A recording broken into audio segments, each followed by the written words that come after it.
umo na ahadi ambayo huwezi ukagusa kwenye mipaka ya mlima Sinai.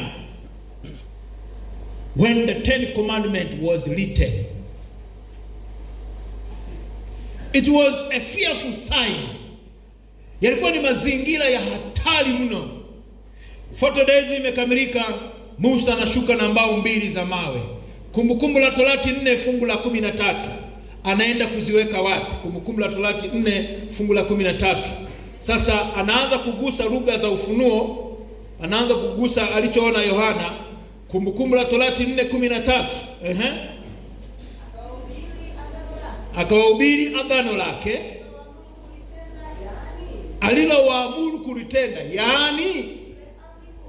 yaani zile amri 10 akaziandika juu ya mbao 2 za mawe.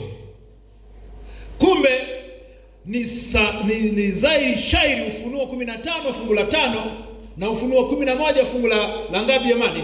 La 19, anavyozungumza kwamba ni sanduku la agano. Maana zile mbao 2 zinaitwa mbao za agano, yaani amri 10. Kwa amri 10 ni agano la Mungu na wanadamu. Mbona msemi amina? Unajua leo katika masuala ya Ukristo na mambo ya dini ni rahisi kusema umevunja agano. Mungu alifanya agano na watu wake. Usielewe agano ni nini. Agano ni mbao 2 za amri 10, ndilo kwa mujibu wa Biblia ndio agano la Mungu na watu wote duniani ukiwepo wewe. Unasema, pastor, tuko kwenye agano jipya. Nikwambie, is the same. Yaani kila ambacho agano la kale hili ambalo Mungu anamwambia Musa, amemwandikia Musa na kumpatia mikononi mbao 2 za amri 10 kama mbao za agano, kutokana na Kumbukumbu la Torati 4 fungu la 13. Ndio hizo. Kwa nini ndio hizo? Hebu soma kitabu kile cha Waebrania. Angalia agano jipya linavyo verify kwamba agano ni lile. Agano ni lile. Waebrania sura ya 8. Is it sura ya 8 au sura ya 6? Lakini ni sura ya 8. Nafikiri hapo. Waebrania sura ya 8 kuanzia fungu lile la nafikiri la 6 hivi. Hebu mwandishi msomaji wetu tusomee. Waebrania 8 fungu la 6 nasemaje?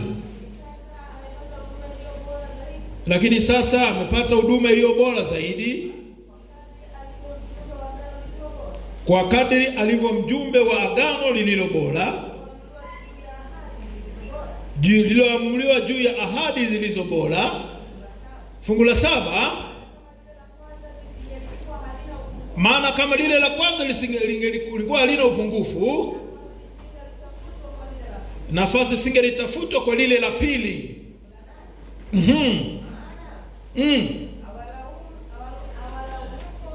Anasemaje? Angalia siku zinakuja, asema Bwana, nami nitawatimizia nyumba ya Israeli na nyumba ya Yuda agano jipya. Halitakuwa kama agano lile nililoagana na baba zao. Kwa ufupi, Wanaisraeli walivunja agano lile, hawakudumu katika agano langu, nami sikuwajali. Kwa sababu hawakudumu katika agano langu, sikuwajali. Maana hili ndio agano na nyumba ya Israeli baada ya siku zile za Waisraeli, asema Bwana, nitawapa sheria zangu katika nia zao, katika mioyo yao nitaziandika, nami nitakuwa Mungu kwao, nao watakuwa watu wangu. Haleluya! Nitaziandika, nitawapa sheria zangu katika nia zao. Leo hii utofauti ni huu. Kipindi kile ziliandikwa katika mbao 2 za mawe.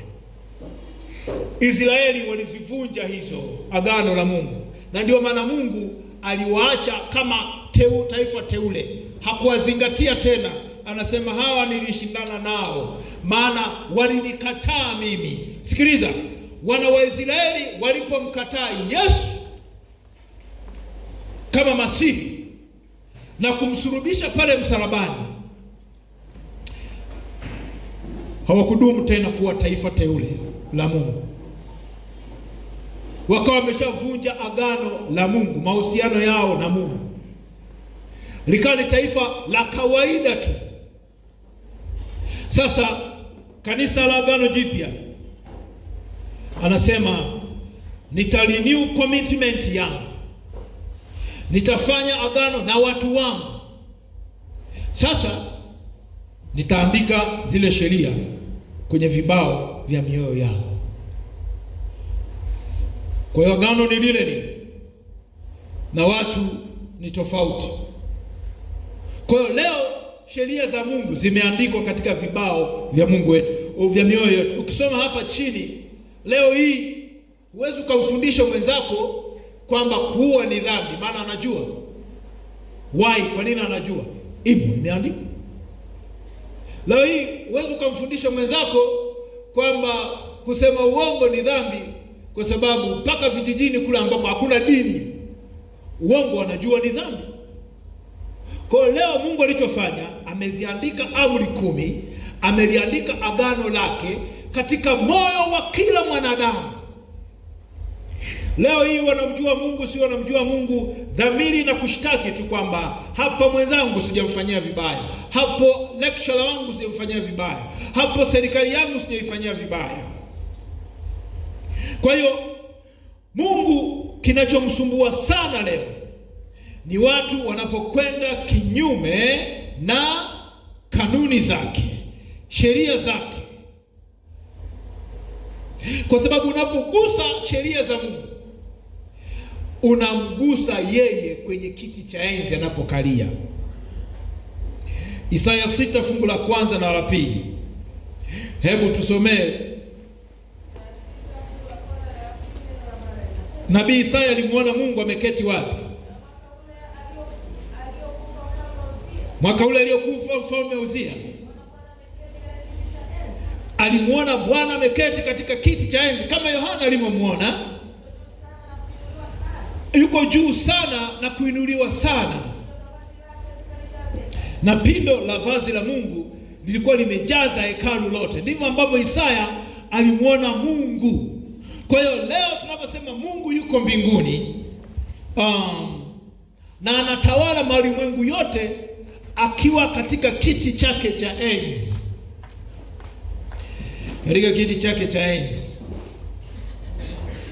mahali anapokaa Mungu, kwa mafungu haya machache tu ya Biblia, hakai mahali kama wewe ulivyokaa hapa. Mungu anakaa ndani ya hekalu lake katika kiti chake cha enzi. Kile kiti cha enzi, chini yake kuna nini? Kimekaa juu ya sanduku, na lile sanduku ndani yake kuna nini?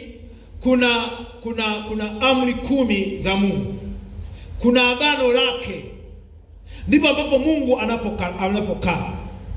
Sasa ndipo utawala wa Mungu unaanzia hapo. Sheria ya Mungu ni sheria ya ufalme wa Mungu. Kuiondoa sheria moja kati ya zile 10 ni kuattempt kumuondoa Mungu, which is impossible to any human being.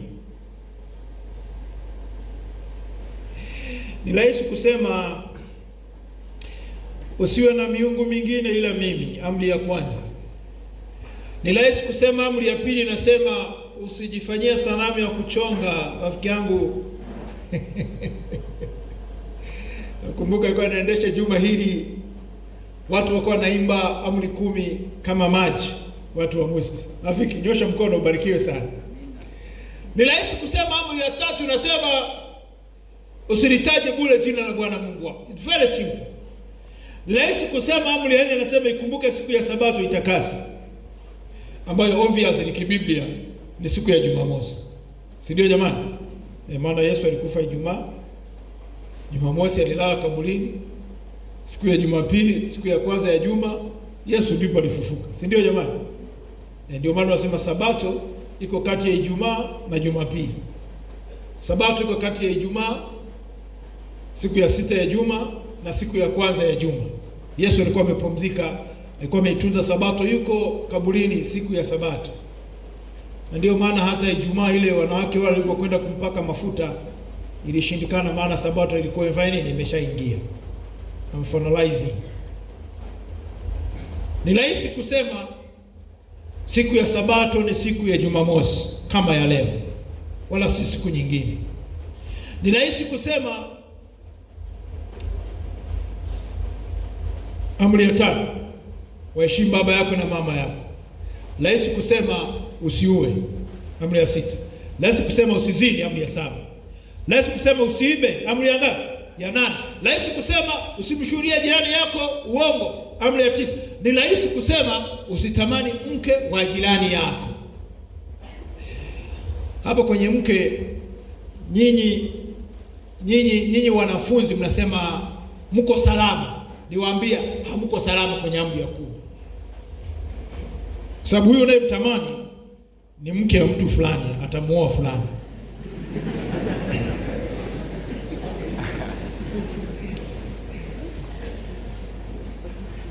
Hamjasalimika.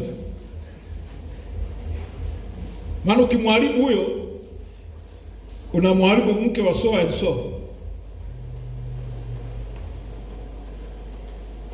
Sasa hayo mambo 10 ndio foundation ya government ya Mungu. Yaani Mungu analani maulimwengu yote kutoka mbinguni mpaka maulimwengu yote, sayari zote anaziongoza kupitia the 10 commandments. Unapohalifu moja kati ya hizo amri 10, unaitikisa serikali ya Mungu mahali ambapo anakaa kwenye kiti chake cha enzi.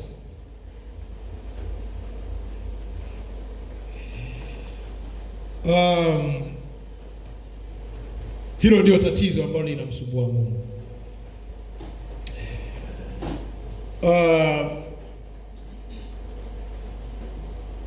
Nimalizie kwa kusema kwamba kuna kiumbe mmoja ambaye hapatani na sheria za Mungu. The devil, Shetani, hapatani na sheria za Mungu. Yeye alizikataa toka mbinguni. Ndio kisa cha kutimuliwa kule mbinguni. Alikataa kwenda kwa mujibu wa sheria ya Mungu kule mbinguni. Alikataa. Na ndio maana katika Ufunuo sura ya 12 fungu la 7, hatutasoma haya mafungu mpaka fungu la 9, alipokwenda kinyume na utawala wa Mungu, alifukuzwa mbinguni. Na alipofukuzwa mbinguni, Shetani akaja duniani, sheria za Mungu. Akaenda kwa Adam na Hawa, walikuwa wamepewa sheria nzuri pale.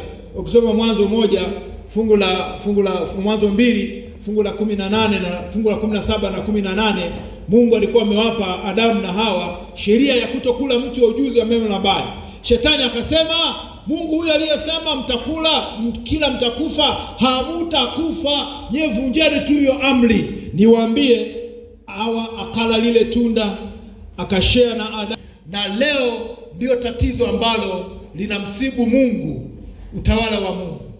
Viumbe wake waliasi utawala wake, waliasi sheria ya Mungu. Fungu la mwisho Isaya 24. Isaya 24, tunapokwenda kwenye mapumziko mafupi. Isaya 24 sasa kwa uelewa huo inasomeka kama maji. Isaya 24 fungu la 5. Sikiliza inasemaje? Tena dunia imetiwa unajisi, watu wanaoikaa, maana wameziasi sheria, wameibadili amri, wamelivunja agano la milele. Ndio lile, hakuna lingine. Ndio maana sababu laana imeila dunia hii. Sisi wote tunaoikaa dunia tumeonekana tuna hatia. Ndio sababu watu wanaoikaa dunia wameteketea, watu waliosalia wakawa wachache. Haya, Luka, soma fungu lile la 19 na la 20 tumalizie mjadala wetu. Leo hii dunia ya kuvunjika inavunjika sana. Dunia kupasuka imepasuka sana, watu wa Musti. Dunia kutikisika, dunia imetikisika sana. Kwa nini? Dunia inalewalewa kama mlevi, inawayawaya kama machela, na mzigo wa dhambi zake utailemea, nayo itaanguka hivi karibuni na wala haitainuka tena. Hiyo ndiyo hali ya dunia tunayoishi. Niulize watu wa Musti, tuko salama kweli? Tuko salama? Tunaishi kwenye dunia ambayo inawayawaya, dunia ambayo inaonekana imelaaniwa, kila kitu hakishikiki. Angalia watawala wa dunia wanavyohangaika kuseto amani za mataifa yao, wanahangaika, hakuna utulivu. Angalia vyombo vya habari. Sababu moja, watu wa Musti, dunia imevunja agano la Mungu. Watu wameziacha amri 10 za Mungu, wameliacha agano lake. Ndio maana laana imetapakaa duniani, na watu tunaoishi duniani tunaonekana tumelaaniwa kwa sababu tumekwenda kinyume na misingi ya serikali ya Mungu. Ndio maana haya mambo yametupata. Usalama wetu, maana dunia tunawaambia na kwenda kuanguka hivi punde, na itakapoanguka dunia haitaamka tena. Anguko la dunia litakuwa ni baya. Dunia inakwenda kuanguka kama chombo cha udongo, kama chombo cha thamani, kinaanguka kwenye hali ngumu, kinapasuka. Dunia hii inakwenda kwenye anguko lake muda si mrefu. Mambo hayatashikika. Sio Trump wala Umoja wa Mataifa niwaambie, wala sio Papa atakayeleta amani duniani. No, kadiri solutions zinavyofanyika ndivyo dunia inazidi kuchanganyikiwa na mambo yanazidi kutoshikika. Watu wa Mungu, tukimbilie wapi? Tunaishi katika dunia iliyoasi. Ni heri leo ukasimama imara ukamtetea Mungu katika maisha yako. Ni heri leo ukatetea misingi ya sheria za Mungu. Hiyo ndio salama yako. Hiyo ndio pona yako. Hiyo ndio mibaraka yako. Ni heri leo uwe na mtazamo mwingine. Wakati dunia inakwenda kuanguka, jiokoe nafsi yako. Mlilie Mungu akuokoe. Nenda sawasawa na kanuni zake, utapata baraka, bado zipo. Bwana Yesu asifiwe. Tusimame tuombe.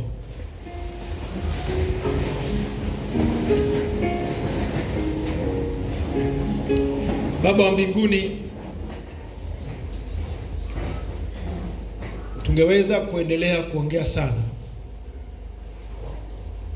lakini neno lako kwa ufupi limetueleza kwamba dunia ina hali mbaya. Lakini tunashukuru Mungu, hichi ndio ambacho kinakufanya umtume mwana wako Yesu Kristo aiokoe dunia yenye dhambi, atupatie uzima wa milele. Leo hii katika dunia iliyoharibika na laana, tumaini linabaki moja tu. Tukimwamini mwana wako tutapata uzima. Tutaokolewa katika dunia ambayo inakwenda kuanguka hivi punde. Tupatie Roho wako Mtakatifu. Sisi wote tuwafika katika ibada ya siku hii ya leo, kuchunguza njia zetu mbele zako zimekaaje, kuangalia hizi kanuni zako, sheria, amri 10 tunaifanyaje, kwa sababu hali ni mbaya. Baba, utuokoe sisi na wazazi wetu, tuokoe sisi na walezi wetu, tuokoe sisi na familia zetu. Okoa chuo cha Musti, tusaidie kunyenyekea na kutembea tukiwa tunakuamini wewe. Tunapokwenda katika mapumziko mafupi, Baba, endelea kuongea nasi kwa namna ya pekee, katika jina la Yesu, amen.